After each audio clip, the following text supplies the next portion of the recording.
Shërbimi social shtetëror në Vlorë ofron ndihmë ekonomike si dhe mbështetje përmes qendrave ditore për fëmijët me aftësi të kufizuar apo ata me status jetimi. Drejtori i këtij shërbimi në Vlorë, Eno Koleka, konfirmon se për fëmijët me aftësi të kufizuara ndihma ofrohet edhe nëpërmjet aplikimit të programeve në qendra ditore, ndërsa për fëmijët me status jetimi i jepet një pagesë e veçantë, e cila sipas tij është në vlera të konsiderueshme. Programe specifike referuar fëmijëve ne ofrojmë në qendra ditore të përkujdesit për personat me aftësi të kufizuar. Duhet thënë që ka nevojë akoma më tepër për këto shërbime.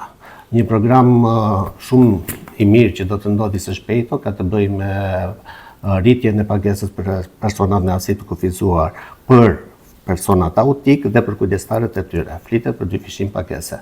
Për statusin e jetimit marrin një pagesë të veçantë, pagesa është e konsiderueshme, ndërsa për fëmijët e tjerë që kanë probleme sociale brenda familjes, nuk është se kanë ndonjë lloj specifike në pagesën e tyre. Ato trajtohen si familje me probleme sociale dhe përfitojnë një pagesë të caktuar. Kuptohet që gjithë tendenca është tek shërbimet. Ndërkohë, lidhur me të moshuarit, Koleka ka theksuar se mbështetja për këtë kategori vjen përmes institucioneve të pushtetit vendor. Ai nënvizon se duhet më shumë vëmendje ndaj tyre, sidomos kohët e fundit kur është vënë re një rritje e kërkesave për të sistemuar në institucionet e kujdesit shoqëror, ndërsa kapacitetet mbeten të kufizuara. Për të moshuarit nuk është se kemi shërbime specifike.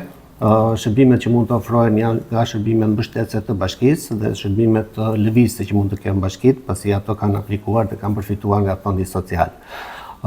Vihet re një tendencë në rritje për kërkesat për të sistemuar në institucionet e përkujdesit shoqëror për të moshuarit, po kapacitetet në institucione janë të kufizuara.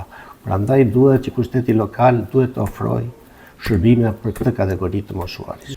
Shërbimi social shtetëror ofron disa programe mbështetëse për kategori të ndryshme, ndërsa në disa raste kjo ndihmë përcaktohet edhe në bashkëpunim me pushtetin vendor.